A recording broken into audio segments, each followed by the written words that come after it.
you only go around life once, and you need to make it count.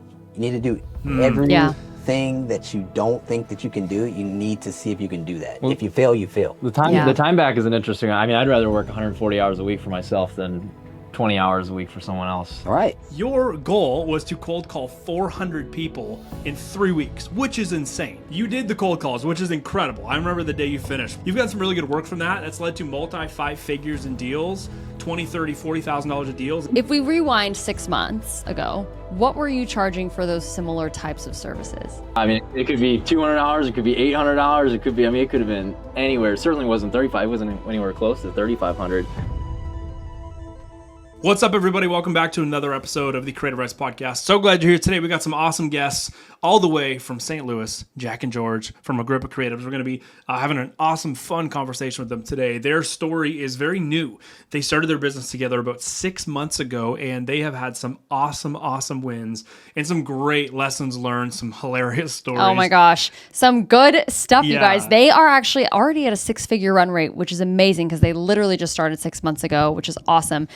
One of the things we're going to be talking about in this episode that you really need to lean into is Jack doing 400 cold calls. 400 cold calls in the span of, what was that? 3 weeks? It was like 2.5 weeks. 2.5 weeks? It was crazy. It was a part of his wager inside of the last round of the Mastermind. Jack and George and Agrippa, their company, went through round 14 of the 6-week Creative Rise Mastermind. And for people that don't know this, week 3 out of the 6, we set a goal. Everyone sets a personal goal, and then they put a wager on it. And a wager means what happens if I hit the goal, what happens if I don't hit the goal.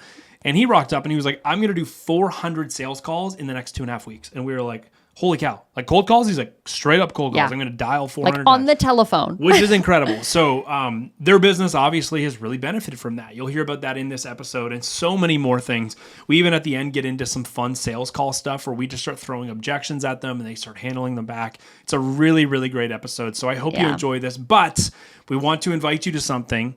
February 25th, 4:30 Pacific Standard Time, we are going all in with our entire community. There's going to be hundreds of creatives on the 10K per month creator workshop. Now, this workshop is totally free. We only do this twice a year. We're super excited about it. We were talking about it today, and we are so excited about it. It is going to be incredible. Here's what we're going to be teaching you on this workshop, and it's not going to be pre-recorded. It's going to be us live, so you can engage with us. You can ask questions. We can support you in that way, but we're going to be teaching you a couple different things. Number one, focusing on the 4 stages of a 6-figure business. If you don't know the stage you are in, you don't know how to get out of that stage and move on to the next one. So it's very important we identify where you are on your growth journey. Number 2, we're going to be talking about how to sell a proper 6-figure offer. You're going to hear about that on this podcast. If you're not selling the right things, scale is incredibly limited. So you've got to make sure that your offers are positioned properly. Number 3, we're going to be helping you actually price them. So we're going to be giving you our 6-figure pricing framework so you can price better in 2026, whether you're in the brand industry, whether you're in the wedding industry, even if you're a social media manager, a content creator. We're going to be talking about that as well.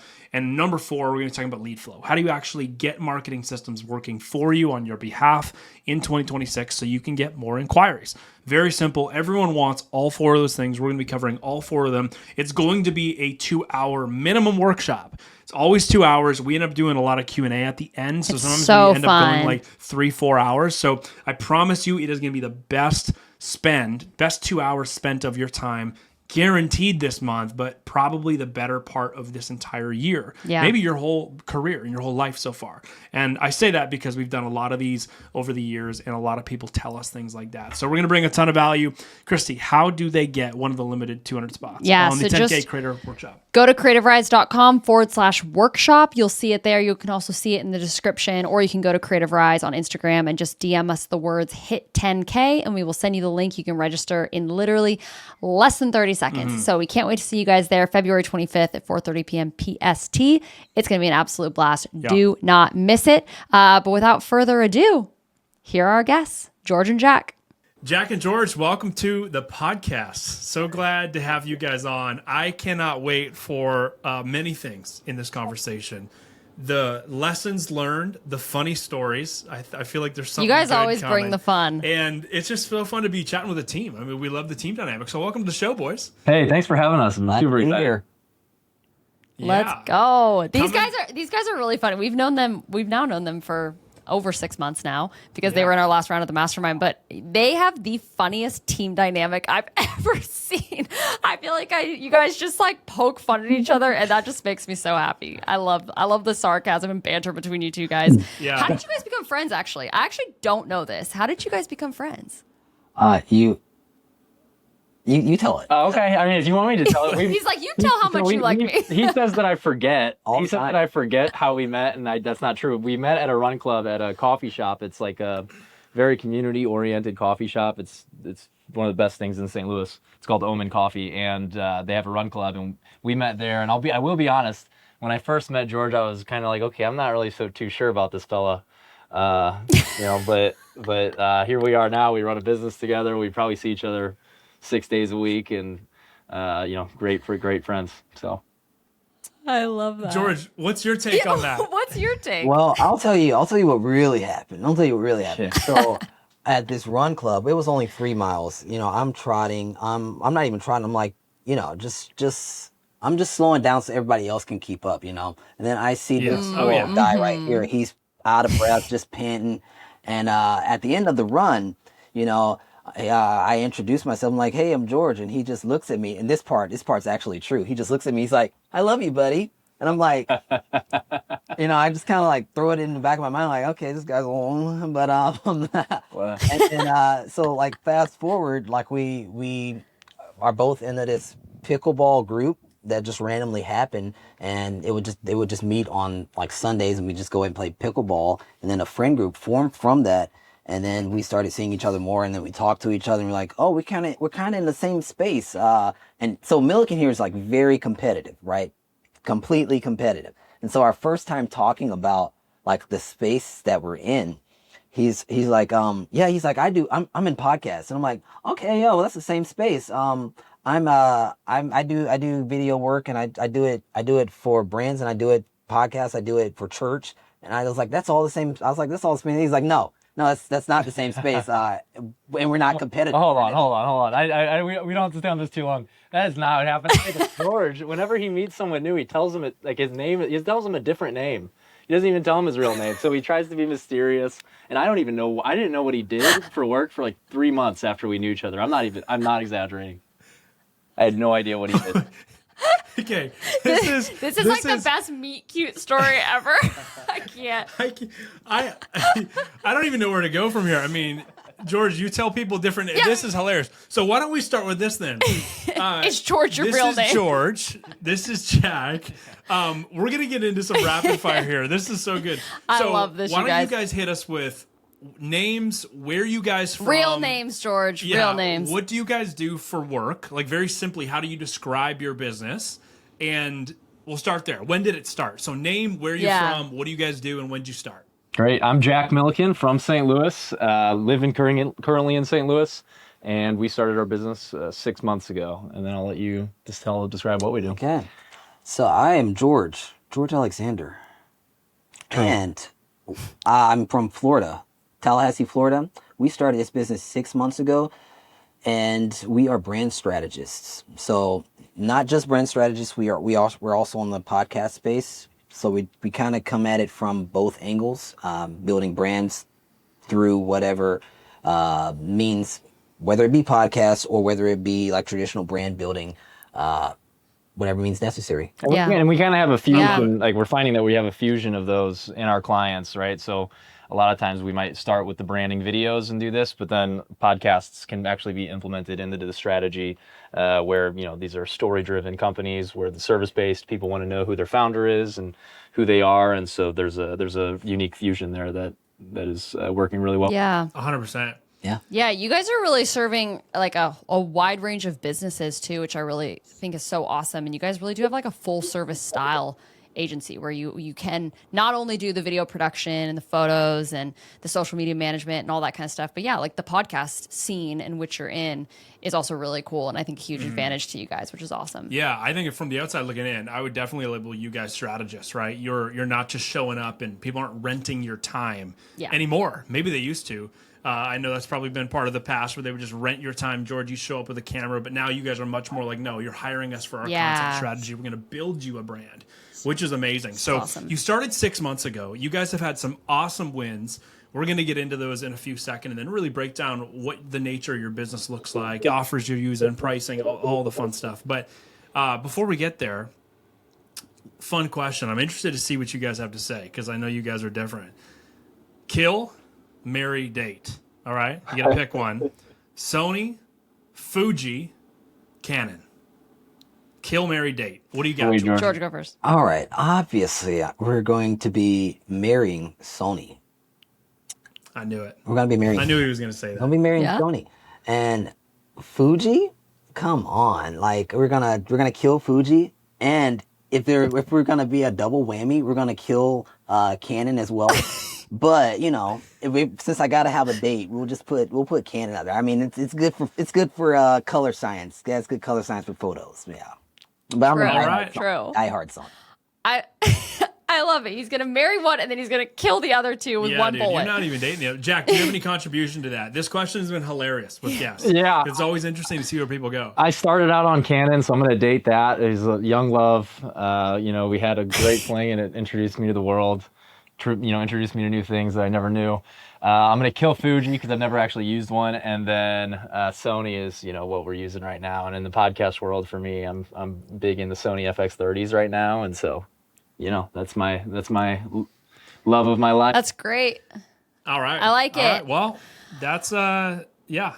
I think I knew that was gonna happen. I knew Fuji was gonna be tough. Aw, we love Fuji. I will say Fuji for the body aesthetic. That is so vain. That is so shallow aesthetic. That is so shallow. It's gotta Fuji- He only likes Fuji for its body. You want to look at Fuji. You just don't want to use Fuji. Exactly. It's straight Just a piece aesthetic. of hardware to you, huh? Okay, this is getting weird, so I'm going to move it on to the next one. Oh my god. This is my personal favorite question because we're going to be talking about all the cool things you guys are doing, all the stuff that's going so well with you guys and Agrippa and everything like that. But what's a flop? Okay, what's a flop that you guys have had in business where you're fresh, 6 months, like you're just 6-month baby business. What's a flop you guys have had? What's an embarrassing moment? What's something where you're just like, frick, that did not go well? Yeah, you can tell the synergy story, but I gotta tell the cold call story. Okay. Do you want me to start with the cold call story? Yeah, sure. Go ahead. Let's start. Do Cold it. call. Do it. Because cold calls is like our big thing. When we were doing the program with you guys, cold calls was our big wager, everything. So anyway, George was helping me out with some of them, and so George was making some of the cold calls, and he calls me, and we're talking about this guy that he was on the phone with. He's going, man, this guy's. We talked for about 45 minutes. This guy's amazing, and we're no knock on George. This is just we were young and figuring it out. He's going, this guy's amazing. Whatever, he's saying that he has $1 trillion in assets. He's some guy out in Saudi Arabia that runs oil or something. I don't even know what. I'm like, oh wow, that's cool. Let's do it, man. He sounds really excited. So we go and we meet with him at a Mexican restaurant called El Maguey, I believe. And he walks in. He just starts telling us all kinds of crazy stuff. I don't even remember what he said, but he goes, hey, we're ready to work with you guys for $250,000 a month as our spend. And without any, he didn't even know what our business was, nothing. And we go, wow, okay. Yeah. And I left poor George. I got up and actually left and let George finish out that conversation. And that was like, okay, we need to refine our calling system a little bit, I think.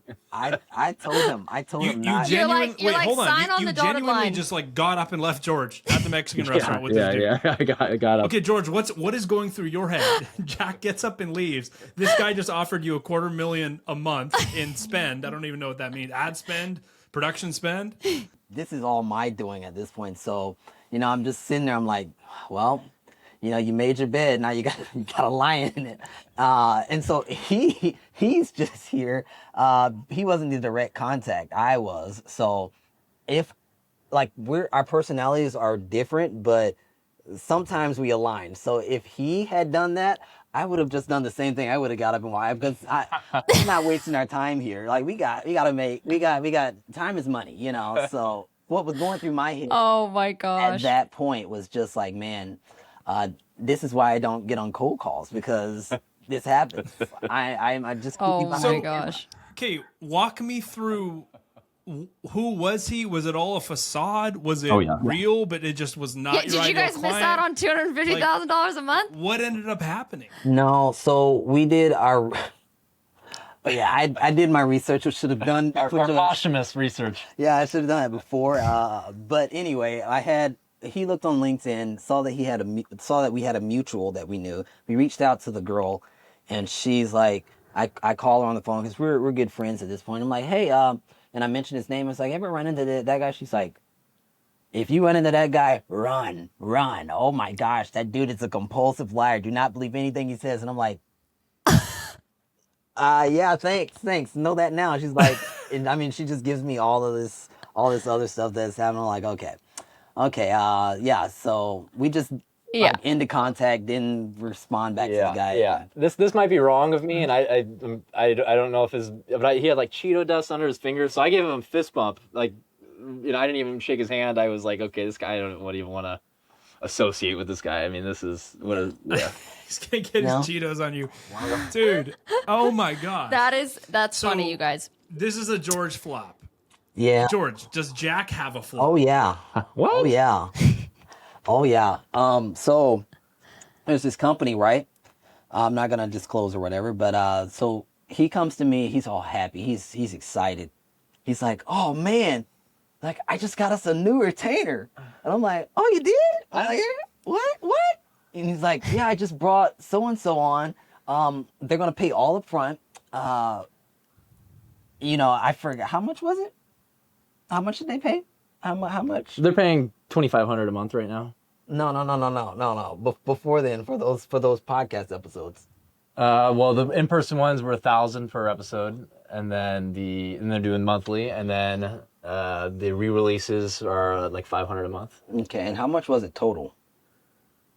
like $6,500 maybe, 65 to 8,500. So yeah, 85. 65, Say 85. 6,500, right?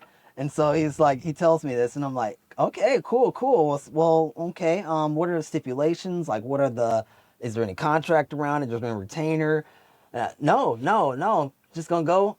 And so now we're tethered to these guys, right? And they can literally like ask for anything because we're not connected. We're not like there's nothing in writing. We're just like a handshake deal agreement. Unlimited revision. It's peachy. It's peachy. That's a little beefed up of a story, if you ask me. But you know what? Well, okay, hold on. For the listeners that don't know, this is funny because from my experience of knowing you guys, Jack, you're not the one editing the revisions. That's on George. Probably most of the He's time. like, Is that of right? course you can have unlimited revision. I'm gonna be and that's one of the dynamics that we had to learn at the beginning. Yeah. Just with the whole price Yeah. and well, who handles what, because like there was this, like both of us, we're both like go-getters, and we're like, hey, I can do it, no worries, I can do it. I'm guilty of that, he's guilty of that. And then we don't understand like how much time we actually have. And so when he was on the podcast space, he's like, yeah, I can do it. And then I'm like, You're like, I can't do it. yeah, George's been really good at reining that in. it would come down the line, and I was like, oh, okay, yeah, so we probably can't do that. We probably just need to stick in our lane and stick with what we can do, and then outsource what we can't, and then 100%. We would be in if it was just me in charge, and we would be in a lot of bad deals right now if it wasn't for George. Yeah. 100%. Okay, well, hey. why don't we talk about this? Yeah, because I feel like there's probably some creatives that just listen to that story and they're like, "Wait, where's the flop? Like, you're supposed to have a contract, you're supposed to have to limited revisions. Like, what? Like, let's talk about that a little bit." So there is a world where you can actually sign clients. It's constructive. It's respectful. Boundaries. It feels like there's boundaries, and it goes really well. And then we all know, you guys just shared, we also know the flip side of that, where you maybe get into a deal quicker than you should have, or maybe you get into a deal and we've all been there. they weren't the right person, and next thing you know, you're like, gosh, this is really dragging us down. So you guys have learned a lot about that. Why don't we, before we talk about how to kind of navigate that, you guys have had some awesome wins in the last couple of months. I know, Jack, you slightly mentioned it, but part of the wager process, which is something fun we do in the 6-week Creative Rise Mastermind. Week 3, everyone sets a goal and then they wager something on it. Like if I don't complete the goal, I have to do something, or I have to give up something, or I have to get something tattooed on my body, right? Like people make up crazy things. Your goal was to cold call 400 people in 3 weeks, which is insane. It's over 100 cold calls a week. And I don't remember. Do you remember what you said you were going to do if you didn't hit it? I was going to do a was. full body wax from head to like every single hair on my body. I was going to wax. Yeah. So that would have been really tough. So you did the cold calls, which is incredible. I remember the day you finished. We were all like, that is insane. That was impressive. And you've gotten some really good work from that. Obviously, there was a fun flop story from that, the one where George and you guys just talked about. But you've gotten some really good work from that. That's led to multi 5 figures in deals, $20,000, $30,000, $40,000 of deals. And those are going to continue to come 100%. In as you obviously you're going to continue to stretch out those retainers, and they're going to continue to give value to the business. But why don't you first start off with, okay, you guys are at a 6-figure run rate. Your business in 6 months has gone from zero, like a baby, starting the business, to now you guys are at a 6-figure run rate, which is awesome. You're going to be pushing towards your first multi-6 figures, ideally this year or soon after. Why don't you break down real quick, like what are you guys actually selling?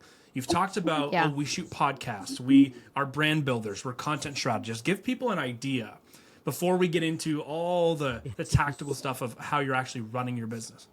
What are your offers looking like? What are some rough price points on those offers? Just so people can get some context and learn from what you guys are doing, as you guys have gone from 0 to 6-figure run rate in 6 months, which is awesome. Totally. I'll leave that to you. Break that one down. Right. So all of our offers are compiled into 3 packages. And so we have we love Roman history. We love anything around Rome. And so our business is built around that. And so like a lot of our terminology and a lot of our vernacular within our business mimics that. So our packages naturally mimic that. So at the base level, we have the Centurion package, which provides 8 videos or 8 reels for social media, 10 photos, all in that package. And, that's going to start at $3,500. Then we have, and that's for social. Is this a monthly recurring package? Monthly retainer, yes. So at the start of that month, it'll be $4,500. It's going to be $1,000 for any foundation costs or whatever. And then the next tier of that package adds on social media management. That's going to be $4,500 a month. It's going to start at $4,500 a month. I would say that, and that's going to be called the Imperium package. And then our highest level is the Dominus, and that's just all-encompassing SEO, affiliate marketing, paid social ads. It's basically us becoming your entire marketing team, attaching to your company, and that starts at around love it. That starts at around $9,000.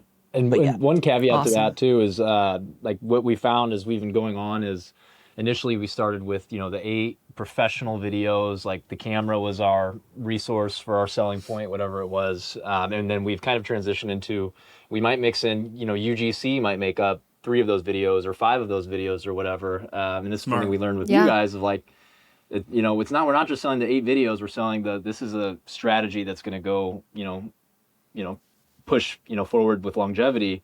So what was right for the business that we're working with, and then let's go with that. Let's start there and then backtrack.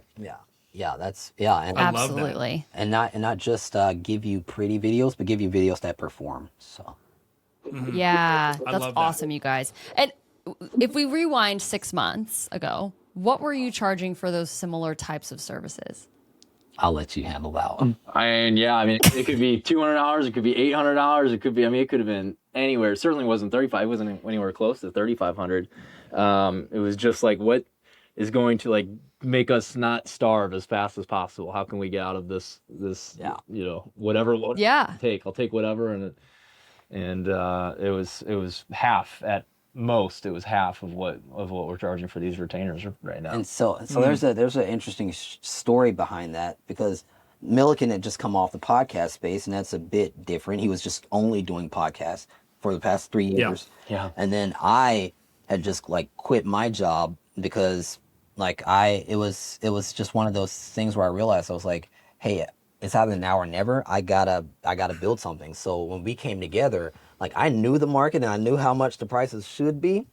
And then Milliken's like, yeah, he comes to me and it's so funny because he was always so excited because it's a win and that's great. But I'm like, but it's two of us, and $500 won't buy us hot dogs. Like we gotta get situated and organized here.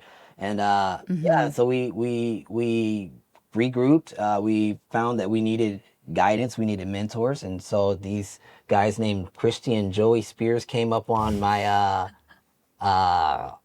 Instagram, and Yeah. the rest was What a great, how fortunate. I mean, that was so freaking helpful. It's unreal Oh how my much gosh. that supported our business and put us in the right direction. Like, I mean, I'm sure everyone, maybe everyone doesn't know this, but like you get the right people in front of you that are teaching you, and it's going to save you 10 years of learning it the hard way. Absolutely. Well, I love that. I agree with you. I think you can buy your way to a better business if you're willing to put the work 100%. in, right? Like you can 100%. actually invest into the skills. You can invest to skip failures. You can invest to get community around you and encouragement. Yeah. All the things that when you're a beginner, that road can feel very long. And the road always continues to feel long because your goals, as you start to get some traction, just right size, right? They Yeah. get bigger and bigger. But yeah, I love that. I I'm also very- think your story, and you're talking about pricing and going from like we were doing like $200, $500, $800 stuff just so that clients won't say no to now shifting and being like, no, we've got a minimum run rate of $3,500 or else we're not walking out the door. We're not picking up our camera. We're not meeting you at the studio. That's a big difference in 6 months. Like I think a lot of creatives think like, oh, I have to be in the $800 category for at least a year minimum before I can start edging my way up. And the idea of like, oh my gosh, I don't work unless I'm getting paid $3,500. Like, how does that even work? Like, how did they even get there? How did they get the confidence to get there?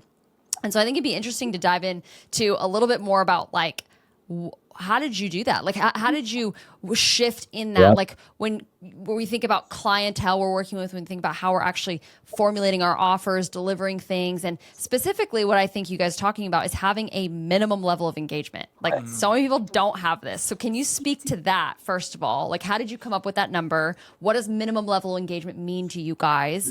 And kind of what did that pricing shift actually look like practically for you? I'll start with the internal dialogue, at least for myself. I won't speak for George, but I imagine maybe it's a similar. But the internal dialogue was like shifting from, and you learn this in cold calling too. And this is something I've been talking about with a few of my other friends that run businesses. It's like we're afraid to cold call because internally, there's a subconscious level to us going like, I am not offering value here enough to annoy these people. Whereas like if I had the keys to the kingdom, if I had, a pill that could, solve all of your problems, and I'm trying to sell it to you, I'd be like, Joey, Christy, like, hey, you guys need to take this pill. And you're like, no, I don't, no, I'm going to hang up on you. It's like, no. You have to take this pill. I'm willing to annoy you until the end of the earth because I have a solution for you that is so great that it's worth every penny that you spend. It's worth annoying you. It's worth everything. And like that internal shift, and George pushing me to do that as well is like what at least brought me to go, okay, this is, we have a minimum level of engagement. We're not going to work under this because anything that we do under this isn't going to bring you the proper value that we have assessed from being in this industry. Yeah. Well, Yeah. And just before you jump into that, George, and contribute to that, Jack, that's really important. I'm glad you brought that up. You were talking about self-belief and self-belief as it pertains to your own value, right? And it is a very, very uncomfortable thing to go out into the world, pitch people, try and get business when you're not even convinced what you're doing is actually working, right? And so everyone listening to this podcast, you guys have done this work. Christy and I have done a lot of this work. You've actually got to spend some time in your business understanding what does my client's life look like without my services. And if it's not any worse, you're not probably doing anything worth selling. Yeah. If you can look at their businesses and go, wow, if I wasn't doing this for them, they would have problems upon problems. They would be dealing with this. They wouldn't have enough clients themselves. No one would know who they are. They wouldn't know how to share their message. They wouldn't know how to speak on front of camera. Like all the things, you got to think about all the things you do that brings value. And you've got to convince yourself of that in a way that's going to add a lot of self-belief. And Jack, it sounds like you went through a shift where you went through, man, I'm nervous to cold call, I'm nervous to pitch, I'm nervous to get out there and do things, to I've actually thought about our value. I've recognized how significant it is for people in this stage, age, and day in life. We've positioned ourselves properly to be super valuable to our clients. And because of that, I'm now confident to move forward and actually speak on behalf of the value that I have found within us. Yeah. Is that true? Without a doubt. There's one more thing I'll say about that to piggyback on that. A good friend of mine, he worked at Northwestern Mutual, which is, life insurance, right? And I mean, people that sell life insurance, that is a slog. I mean, that's a tough job. And, he was my roommate. So we were talking about it every single day. And the thing, and say what you will, they have a great sales program. Like if you are a salesperson that starts there and you move all the way to the you make it through all the training, you're a really solid salesperson. And the thing that they train them on from the very, very start, more than anything else, more than the weeks and months of training, could you guess what it is? I would guess it's probably therapy. no, I would guess it's like they try and focus them on how many people are dying and leaving problems for their spouses and issues for their family. I would think it's like helping them really understand this is what happens to people who don't have life insurance. So What they is get it? super crystal clear in that. What Am is I it? wrong? Am I right? That's tied into it. It's believing in what they're selling, and that's using things, Yeah. stories like that to go, this is why this is important, and they drill it into their head over and over and over again. Yeah. And it's cool. Jack, to watch. Jack, do you have if we get really nitty gritty practical, because I know you just completed 400 cold calls, which someone could be going, 4 cold calls sounds intimidating.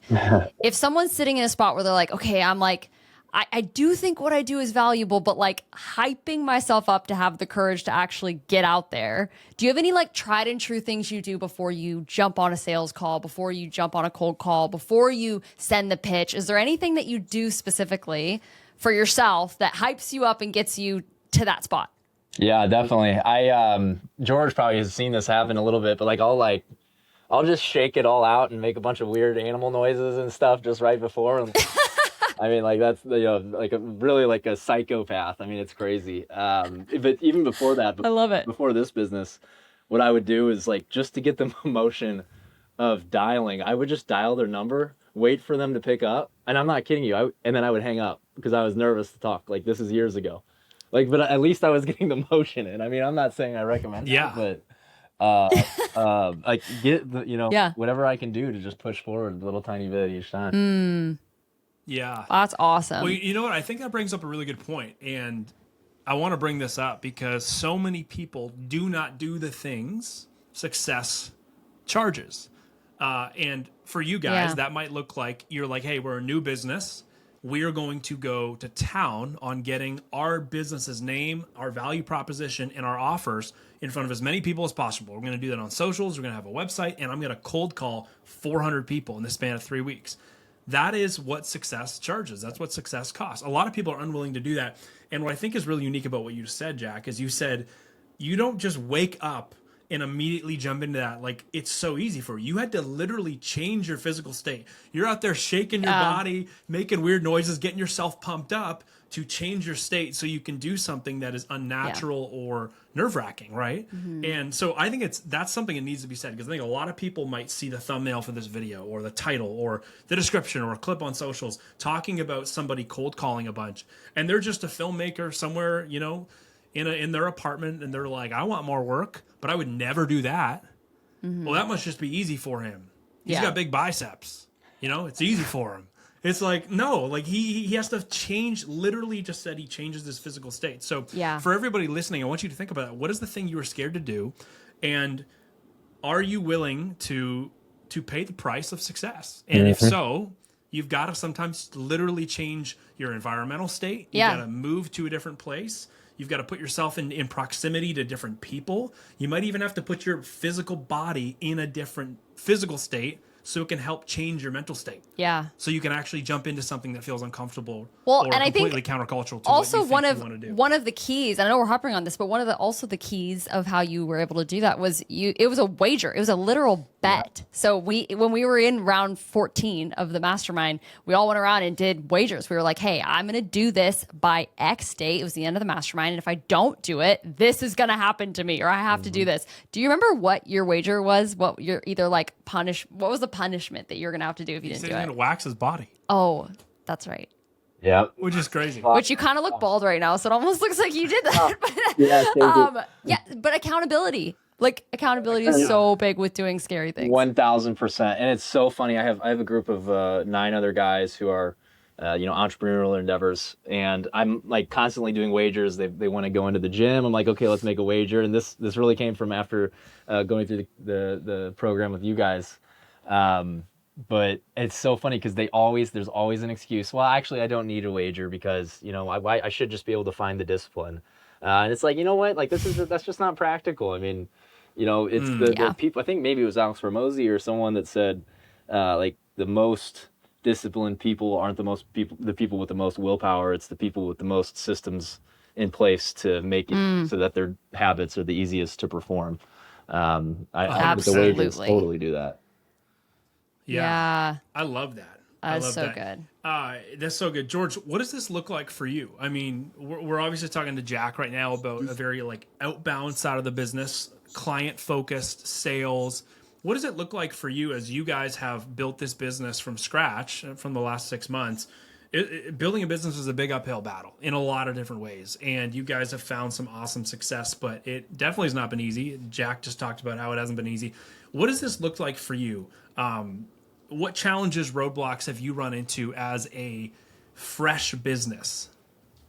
Yeah, many. I'd say one of the biggest lessons, biggest lessons that I learned and we both learned was to lean into our own strengths and knowing our weaknesses, knowing where we're weak, So like me, you don't want me with people like as a first connection point, like trying to sell. I'm not a salesman. I'm not gonna be good on that front. But Milliken is. He's extremely extroverted. He gets people's trust very quickly, and like we noticed that. Me, I'm more like reserved, but I'm also like attention to detail type guy. So like with creative, like I flourish with the creative side. I can come in, I can, make a house a home, do whatever. And we have literally on some of these sites that we've gone on and just completely like changed the deal. But one of the things, like one of the hardest things was for me as a creative and personality wise, because both of us have like very dominant personalities, is ownership, right? Ownership, and also knowing when you are a business owner and not a videographer or a creator. There's a big divide between that. So like me, one of the biggest mistakes I'd say that I made when I came into the business, like I came in, we founded this business, but I was still operating as an employee. I was still operating as a videographer. So like we would get these jobs that came in, I think within the like second month of us running, had these jobs to come in, and I'm like, hey, well, I'm obviously going to be editing them, and I'm obviously going to be shooting them, and I've got all of these other things over here as a founder that I have to do as well. And so where's the struggle, where's the leave off? And George has to have, a meeting with himself and say, hey, this is where you are, and you can't be in two places. So like divide, that's why we outsource. That's why you have to have trust. You have to have trust in Milliken, because your dominant personality, I'm speaking to myself, your dominant personality here, you just want to like control everything. And then Milliken wants to control everything. And then we have two very different leadership styles. We have two very different ways of coming at things. My way, I'm not at all like strategic or consistent. Like I'm a creative. Sometimes I'm going to come at it just from the way I see it. And he's a lot more logical, and he wants like a pathway. He wants to be able to trace it. He wants to be able to track, consistency and all of that. And so like we had to like say, hey, these are strengths. These are not flaws. So we're gonna just play to that. I'm gonna lean on you for that consistency. You're gonna lean on me when you need another approach, you know. And so I'd say Absolutely. that was like one of the biggest hurdles that we've came across, and we've crossed that bridge, and we continue to cross that bridge. But the way we stay together and we, you know, keep it 100 is that we're one of the first things we said when we came on. We're like, hey, we're gonna come to the table with conflict. We're not gonna let conflict build up. We're not gonna let it ride. We're not gonna let it slide. We're just gonna come objectively and talk about, hey, I'm not understanding what's going on here. I'm not understanding what's going on there. You know, and that's those like 3 or 4 things that I mentioned like really skyrocketed us with our relationship and with the way we've done business. So cool, you guys. Partnerships are interesting in business, right? I feel like the 4 of us could all agree on that. Like Joey and I are obviously married and running a business together. You guys are friends running a business together. And I think a lot of what you just said is so wise for partnerships of you both bring in strengths, but sometimes those strengths can totally headbutt each other and just cause so much chaos. And it is a journey to go on a partnership in business together, but it is in a lot of ways awesome because you end up completing a more full, well-rounded person inside of a business if you were to think of both of you as like one individual of running the business. And it can be a massive upside to have a partnership. What did that look like for you guys when you first came into the business? Like, what would be your advice? Like, let's say there's 2 friends that are over in Kansas City and they're like, hey, we're friends. We met at a run club. One of them introduced each other as the wrong name, but we're going to start a business together. What would be like your first piece of advice? What's your first step? First of all, do you have any like, here are red flags of what don't get in a partnership with this type of person? And then would you have any advice for partnerships beyond that? Man, if you have an answer right off the top of your head, go ahead. I need to think about this. For me, I would say you need to don't do it right off. You need to know the person, and you need to study their personality. Like how do they react when they're told no? How do they react when you know you do something that they don't like? Like, and not even that, but how do they react when you do something they do like? Like what are their immediate strengths that come off to you, and then what are their immediate not necessarily weaknesses, but like when I met him, like he didn't know it, but at the back of my head, I was like jotting, okay, he did this in this situation. Like what situation? What did I do in what situation? It's a good situation, not even a bad situation. But like I would notice, like when we were as friends in our friend group, I would notice that he would take note of everyone in the room, and he would be observant of everyone in the room, and he'd make it a point to like talk to everyone in the room. You know, even if he would short side me sometimes because he thought I was weird, but he would still make a point. And so I'm like, okay, well that says a lot about, you know, him as a person. He cares about people. He cares about how not just people himself, but it also tells me that he cares about how he's viewed, like and how he's viewed is a big part of who he is. And I'm like, okay, you know, I can work with that. That's a great makes a great salesman. Makes a great marketing, because I'm not like that at all. Yeah. Yeah, that's a complimentary Absolutely. trait to you, George, as someone who said you're more introverted, right? Right. And so I would just spend time and just focus on personality, not just, hey, this guy's cool. He's got a Tesla. Yeah. You know, and that's mainly with guys in partnerships. You know, it's usually like this one linking factor. Oh yeah. I know Joey. We played soccer in college. He'd be great for a partnership. And you didn't. We both like the same football team. Exactly. And you didn't consider any of Joey's qualities, you know, and how that might work with your qualities. And that involves being honest with yourself and saying, hey, I'm not always so peachy. Like, what are some of my qualities that might clash with Joey's qualities, and how is that going to play out? Yeah. Peachy. Absolutely. That's so self-observant. I'm not always so peachy. I'm not always so peachy.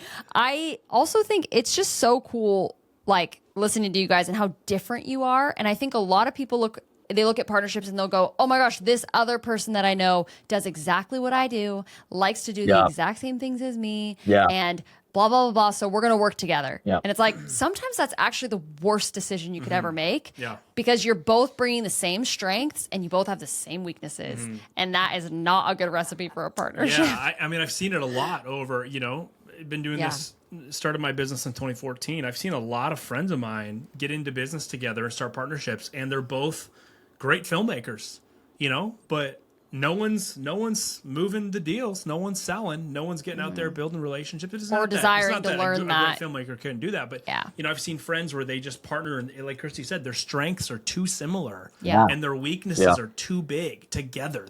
When you put two people that have the same weaknesses together, you just compounded the blind side to your weaknesses, right? So it's so important. So I love that you guys, you're both into creative stuff. You're both into media. You're both into providing value with cameras, and building brands. We come at it from a different perspective, which is really, really valuable and really cool. So let's talk sales. I know Yeah. we've talked a little bit about like cold calling, but I want to talk about sales, because sales is one of the most uncomfortable things for so many people, creatives especially. And it stops a lot of people from actually getting out there, as we've talked about earlier on the podcast, and getting stuff done. So why don't we talk through, Jack or George, either one of you, when a lead is starting to come down your funnel, they're starting to look at your offers, what does it look like to sell them? Take us into like a day in the life. Yeah. What does it look like to go through the sales process with you guys? What are some things you've learned that you're like, hey, I double down on this. This tends to work well for us. What are some things you're like, I used to do this, don't do this, Can we actually even start at the cold call? Like, can we talk about, Jack, can you literally give us your framework for what a cold call looks like? Yeah, definitely. It was before, like what we would do is, and we do this a little bit, but kind of as we mentioned, we got to be cognizant of George's time. But it would be, we would do the lead magnet of a free offer. So I'd call him up and I'd say, hey, this is Jack Milliken with Agrippa Creatives. We run a branding video agency here in St. Louis. I'd love to, shoot a free video for you guys. We've looked at your business, and if we think you could use it, either they say, I'm not interested, or they go, that does sound interesting. Why don't we set up a call further? So we go, okay, great. From that cold call, we set up the first discovery call, which the first discovery call is about 15 to 30 minutes. They figure out, okay, hey, what do you guys do? We figure out, okay, does your business need what we do? And, build rapport there. From there, after that first discovery call, I'll come back to George and say, hey, what's the deliverables looking like here? What kind of packages are we looking at? XYZ. And then we'll go and take that on to the next kind of second discovery call, which the second discovery call is more comprehensive. That's the one where we come in, and we're actually really ironing this out right now. Discovery/onboarding call. So it's either if they've already expressed interest in the discovery call and they're ready to go, we take them to an onboarding meeting. That onboarding meeting, we're upfront saying, okay, hey, in this meeting, expect to sign the contracts, expect to put in the first deposit, and then we're going to put the game plan together for your full, first month, 2 months, 3 months. This is where we're going to do everything. This is going to be about an hour and a half. It's going to be comprehensive. We're going to ask you a ton of questions about your business. And then from there, once they've signed everything, then we go on to the first shoot date. So it's either that, or if they're still not aware or not totally on board, we go second discovery call. Second discovery call is about 30 minutes to an hour. And then that one is more doubling down. Hey, asking question after question. And at that point, they kind of know what we do. So it's not really about us pitching our services. It's about, okay, let's just discover pain point. What's this pain point that you have? Why is it happening? And then, let's see if we can solve it with our solutions. I love it. What's some occasional objections that you get, and what are your go-to responses? Yeah, one of them is that I just got a couple weeks ago is, our, son or his, our owner's son runs the social media for them. I'm sure what you guys hear, and I'm sure a bunch of people watching have heard that before too. And then, I think you have to take it back in the framework of, okay, this is not the social media is not a business asset to them in their mind. If they're saying, well, our son just takes care of it, right? Because if it was something that they thought could generate revenue, and they thought it was something that could actually deliver leads, they wouldn't just be handing it off to their son, right? So it's from there, it's asking more so, okay, well, like what are the analytics that they're bringing back on a weekly basis? You know, how are they tracking who's coming in? And they're going to say, well, they're not really doing analytics. They're just posting and, you know, posting some good pictures, and they're doing a pretty good job of it. So then you don't check down, okay, hey, they're not measuring the analytics. Okay. Right. Are they reaching out to people that, you know, are getting engagement from this? No, they don't have a system in place that they're doing that. Okay, checkbox number 2. Well, what if we put together a plan that I'll even, you know, hand this off to your son and let them kind of run free with it and see, you know, what they can do with it. Like, provide value. I'm like a huge proponent of, I'll provide value and value and value until it's undeniable that you should come to us. Because we've just Yes. helped so much. So good. And so it's unraveling Yeah. that little onion and peeling them back when you get objections like that. Yeah, I love that. It's awesome. I love how you weren't offended. You know, you're not like, your son, he couldn't do it like Yeah. us, you know? And Or this is just like, something- oh, okay, no worries then, right? Yeah, this is something that I think a lot of creatives struggle with is when an objection comes, they're like, I don't know what to do, and so they just react. Yep. They react to the objection rather than responding well, you know? And I think this is a huge make it or break it. Objections are the make it or break it points of sales calls. So I love that you just said, hey, objection, no problem at all. Let's just walk through that here. I'm going to give you the benefit of the doubt. Let me ask you some questions, though, right? Yeah. And inside of those questions, they respond, and you end up giving them more value. And eventually, they just go, man, this guy knows a lot more about this than the son does. We should probably give them a contract. Let's get them working on it. Or let's at least try it out. Let's take them up on their free offer, their 3-month trial offer, whatever that looks like, right? So Yeah. How do That's you great. handle the price objection when someone's just like, too expensive, $3,500, can't even do that. We pay, you know, we're more an $800. We're looking at more like $1,000. How do you handle that? Oh, hey, what are you trying to get out of that $800? You know, what are you looking to get from it? You know, I can tell you from experience with all of our, you know, our other clients, I can tell you experience that are just other creatives that we have a vast network of, that there's almost no project that you're going to push forward with $800 that's going to really generate you results. So let's either figure out how to not spend any of that money, and why don't you can put it to HR, why don't you put it somewhere else, because you shouldn't be putting it towards this marketing. Or let's work our way up and figure out, okay, like, what are the results that we're trying to get here from 3,500? We're at 3,500 because anything that you spend under that isn't going to get you the results that you want. So let's unravel that. Yeah, and not and to speak, Love that. and to speak on that, to piggyback off of that, we also come at it from the angle of, hey, like our minimum level of engagement is the same price that you would pay your salaried worker, but you're getting a whole team. So it's 40K a year, you know. You have one videographer on your staff. Usually the going rate for a videographer is going to be around 40 to 50K for an entry level videographer.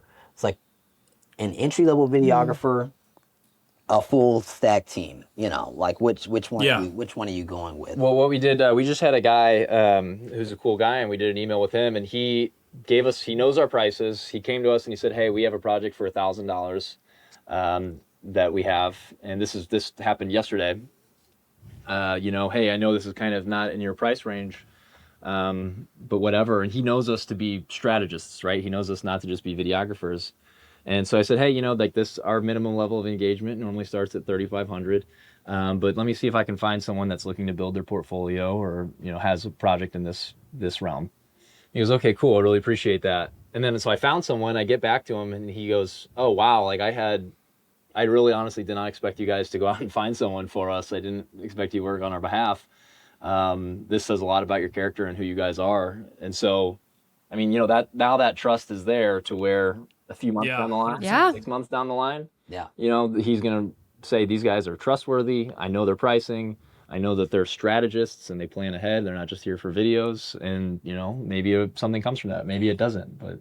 Yeah. Wow. And even piggyback off of that further, I'd say it just goes back to like being a people person. You know, like that's why it's so important to have someone who's like for the people, Morgan, you know, because people, like, that's the age old saying, like, people don't care how much you know. Like, you can know all of this until they know how much you care, like actually care about not just taking their money and running, or not just giving them all these big words that they don't understand and saying ... strategy or ... marketing, but also saying, hey, we actually care like whether you succeed or flop, you know, and so we're gonna be here with you. Like, and hey, you're gonna pay a price, and if you want value, you're usually gonna have to pay a price anyway. Anything worth anything is Yeah. gonna cost you something, and you're in this market, and usually like after he's like reeled them in, that's when I come in because now they're inside and on the creative arena. I'm pretty real with them. I'm like, hey, you know, this is where you are. And if they talk about like pricing or if they have any pricing objections, you know, that's what I'm saying. Like, hey, have you seen the cost of living lately? Like, Well, have you seen the cost of these cameras? You know, it's you gotta. yeah, and to put a cap on George's idea around, you know, like, hey, we're half the price of a full-time employee. That doesn't come until they know and trust that you're going to stick with them and you're going to be care about Yeah. their business as if you're an owner in their business, not as you know, an employee in their business. Yes. Yeah. Yeah. Which is great. So much of what you guys said was so good. I love talking about results because a lot of creatives will just instantly go to, well, the price is the price because we're so creative and it's high quality and you're getting like really professional looking stuff. No one cares about that, right? No one cares about that. Yeah. Unfortunately, like even though it's a big deal, but people care about results. People care about more money coming into their business because they spent $3,500. If it's the same thing, it's like you walk up to somebody and you're like, "Hey, I'll trade you. If you give me $3,500, I'll give you $20,000." They'd be like, "Absolutely, here's my money. Take it. I'll do it twice. Who cares?" But and that's how we have to approach our sales conversations. And you guys do such a good job with that. And that was textbook answer. I love it. I know. I'm like, about we could have done a whole results. That was podcast so where we just good. throw objections at you and you Yeah. guys just answer them. Maybe We next should do that episode. We sometime. should do that. That really would be fun. great. That'd be really fun. It'd be fun to actually get like 10 Creative Rise Mastermind grads all on one of these calls. And then we just like pepper people with questions. Fire like, people questions. Hey, George, I got a question for you. And it's just like watch people respond That to would be objections. awesome. But what I loved about what you guys just said, Jack, especially about your minimum level of engagement. George, you've touched on this earlier throughout this podcast, but it's actually not saying, oh, we have this minimum level of engagement because, you know, we have to make money. You're like, no, I can't sell you a content package that you're wanting for less than $3,500 because anything that we do to scale that down is not going to get you the results you want. I'm not going to do that. It's like going to In-N-Out, California reference, and saying, hey, can I get a burger? Can I get a double burger? And they're like, yeah, totally. It's like, hey, by the way, can I get that for 50 cents? They're going to say, we could sell you some lettuce for 50 cents, but I can tell you this, it's not going to be a burger. I can't sell you that because it's not going to, I cannot tell you that I can give it to you for 50 cents because you're not going to end up getting a burger, right? Very dumbed down reference, but we all need to figure out what that looks like in our own businesses, in our own industries, and we need to figure out what is the minimum level of impact. And then you put a price on that, and that is your minimum level of engagement. And that is very, very important because here's the other thing. It's not just for the client. Obviously, you never want to sell something to the client where the client's not going to get a result, and then it looks bad, you know, or they just don't get the result in their business. But you also don't want to do that because it's going to end up looking bad on you. Oh, yeah, don't work with them. Yep. Oh, yeah, we paid them $1,500, and it didn't do anything for us. And It's like, well, yeah. Yep. And you guys know this more, and everyone watching knows this. The people that are trying to get that out of you in the first place are going to be the highest maintenance clients that you're going to have. 100%. Yeah. 100%. Yeah. Oh yeah, 100%, you'll do all more the time. work for an $800 client than you ever will for a $10,000 one. You Yes. always. All the time, which is so good. Well, Yeah. guys, let's talk about, we had a call very similar to this where it was all four of us on a call. I think it was all four of us. And we were chatting with you guys over 6 months ago. You're like, hey, we just started this business. We're obviously nervous and hesitant to invest in anything. We feel like there might be some value here for us, but we're not sure. You guys ended up jumping into round 14 of the 6-week Creative Rise Mastermind. Take me back to what you were feeling on that first call where the four of us were connecting and seeing if it was going to be a good fit for you guys to walk forward into the last round of the Mastermind. Yeah, I you know, whenever you're spending a few $1,000s, you're going to hesitate a little bit. And so I think George was ready to go because he's the one who brought this to my attention. And I hadn't seen you guys much before that, and if at all. And then I kind of just put my faith in George to have good, judge of character. And obviously it worked out, completely and utterly. But I was hesitant for sure at first. Yeah. Yeah. And what's the hesitancy coming from? Because I think this is important. Like, I think a lot of creatives again, they get to the point of potential action. You could go this way or you could go this way. And the hesitancy or the anxieties about whatever, they don't feel like they want to put out enough energy to actually feel their way through that stuff. And then they don't end up getting something that they're really going after. So you're nervous on the call, you're hesitant. Why did you guys end up deciding to jump in? What was the thing that tipped you guys over the edge? Yeah. Well, it was a lack of knowledge. So like we were again from two different spaces, and we neither one of us has run a business successfully like this one. Like we've done our own thing, but like this one, like if we wanted to be intentional and we wanted to be like knowledgeable of the market and people in the market, that was our biggest thing. Like, hey, like how do we do this? How do we structure our business for success? And there were so many like missing holes, and I finally came to him and I was like, hey, we need a mastermind. We need some mentors. We need something. And so I'm gonna just be fully transparent. I'm the spender. He's a lot more. He's a lot more. He gonna pump brakes if it's especially with anything really. He's a tightwad, and I'm just like let's go. He got some money in the bank. Let's go. So I convinced him to come, and I was like, hey, just get on the call with him, and he's naturally like. He's naturally skeptical, so before he like which is great. Totally. Especially if he doesn't know and it's online, he's got all types of red flags up. Whatever. Of course. I was like, just come on, just come online and just meet him. And I think that what we need right now, and I just told him, I was like, hey, we got holes, we got gaps in this area, that area. I was like, just come on, meet him and talk, and then we. Here we are. Did. Yeah, here we are. He really liked Christy, and it was like he's like I really like Christy. She's great. She's great. She's a great girl. Great. Let's go. Let's go. That's why I married her. She's the best. Jack, from your perspective, what was the tipping point for you? Because you're a logical guy, and you said I'm the same way. I'm the same way. I'm skeptical. You're looking at a decision, right? Logic often moves us through and gets us to a place where we're ready emotionally to jump into something. And again, I think it's really important, like to think about how we make decisions as creatives, especially decisions where we jump into things where we're hoping for some type of a return. Yeah. What was that moment for you, or what was the decision maker that really pushed you to the edge where you're like, I think this is something that we want to invest in. We want to see something different in our business, and this might be a good path. Yeah, I might stray a little off of your question, but I think I think it'll be pertinent to the point we're making here. But I had done, in my prior business, I had done courses and I had done these things and I bought in to these things before, and I just didn't execute on them. Like I'd spent thousands of dollars on them, and I didn't do everything that they told me to do. And so then I saw, kind of moving forward, it wasn't a lack of faith maybe in the program itself. It was a lack of faith, in myself to actually execute. And so having a partner, having George in that moment was like, okay, George is going to make sure it's, George will have here for accountability, and we'll actually execute on these things. And so having that was a big, big thing that pushed me over the line. Cause I think had we been in a conversation where it was just us, and I'd been through my prior times of not, properly doing a program like yours, I probably wouldn't have done it. Yeah.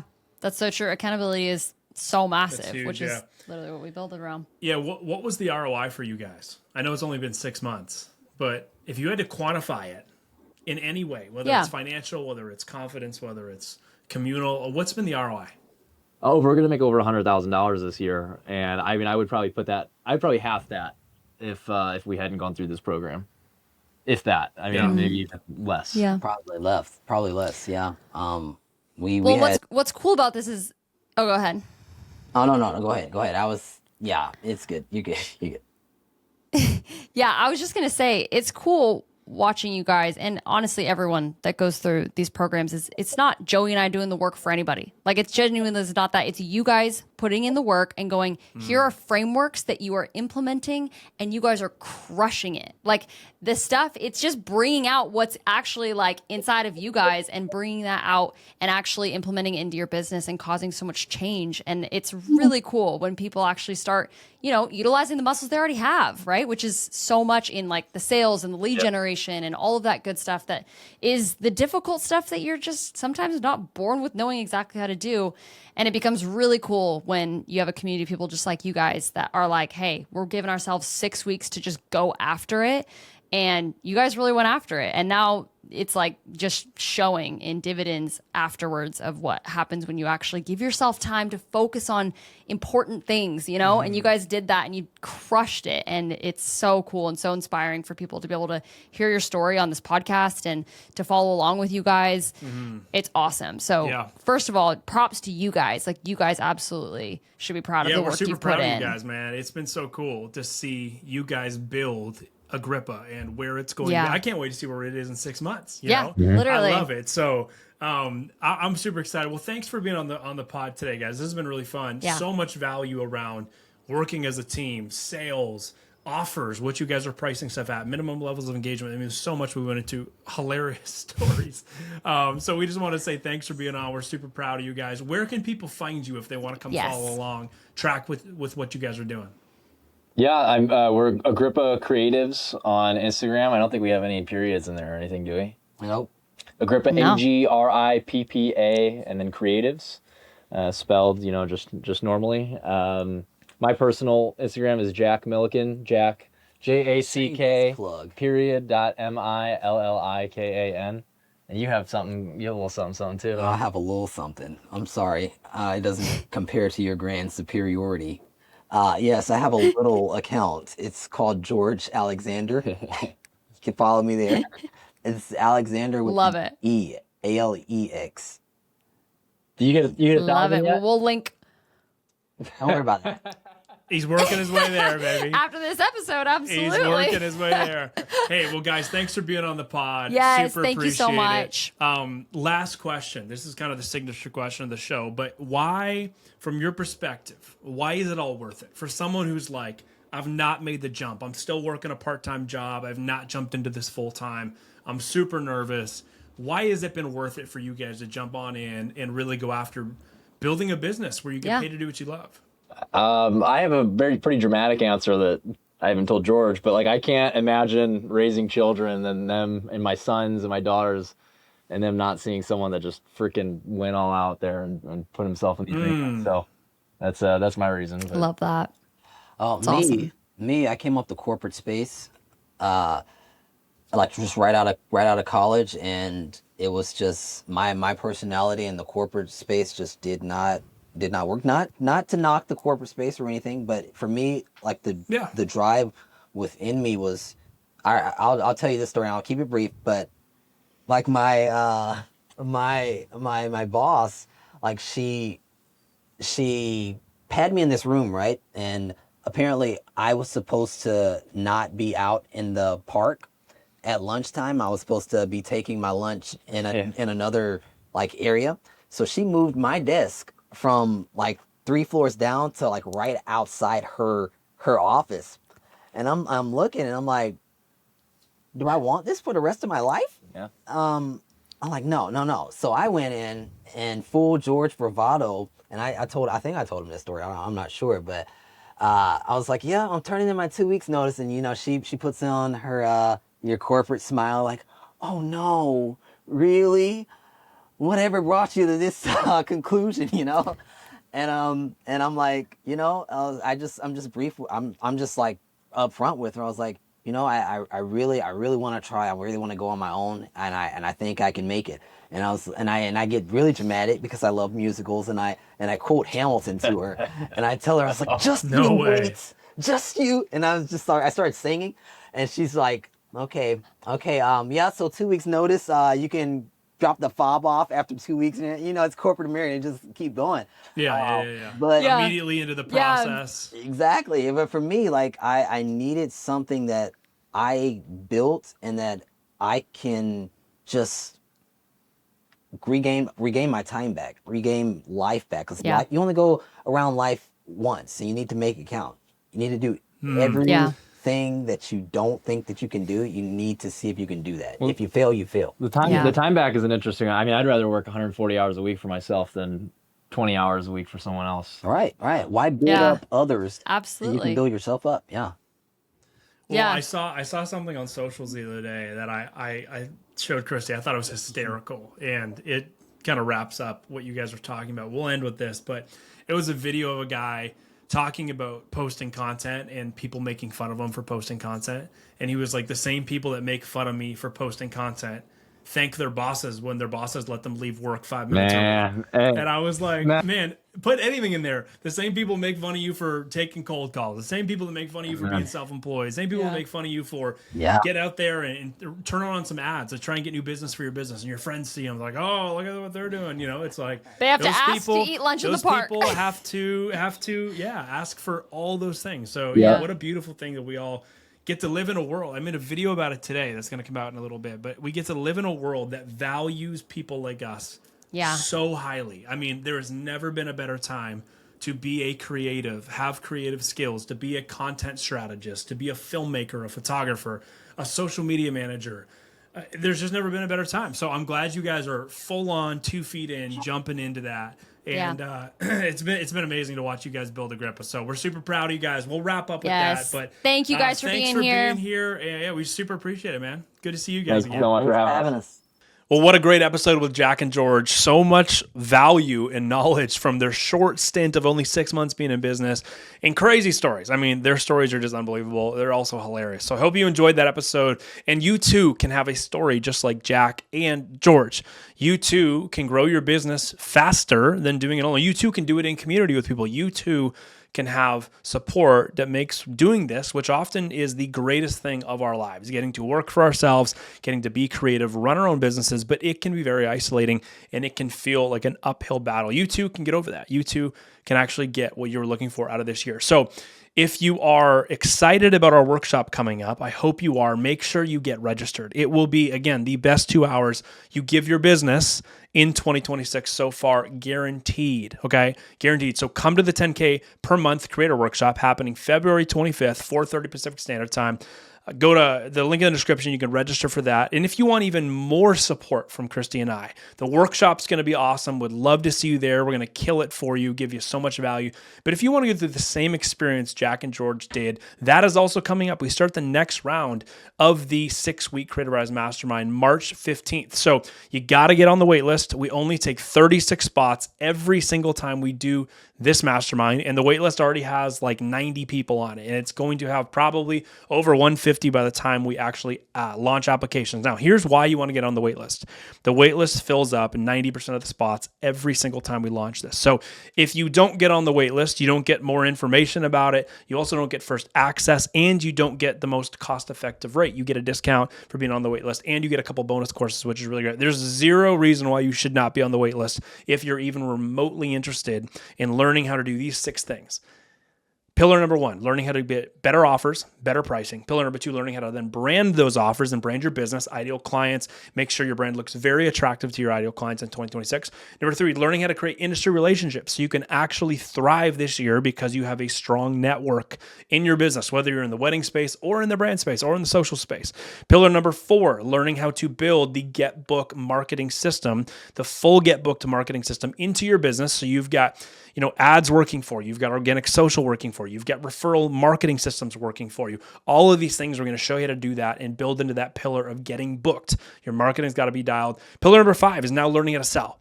Once you've got leads coming in, you know your pricing, your brand's solid, you've got the relationships, the marketing's working, you got to learn how to sell. Pillar number 5 is all about sales, going to teach you how to sell in a way that feels natural to you and give you the frameworks that work as a creative, whether you're a photographer, filmmaker, content creator, social media manager.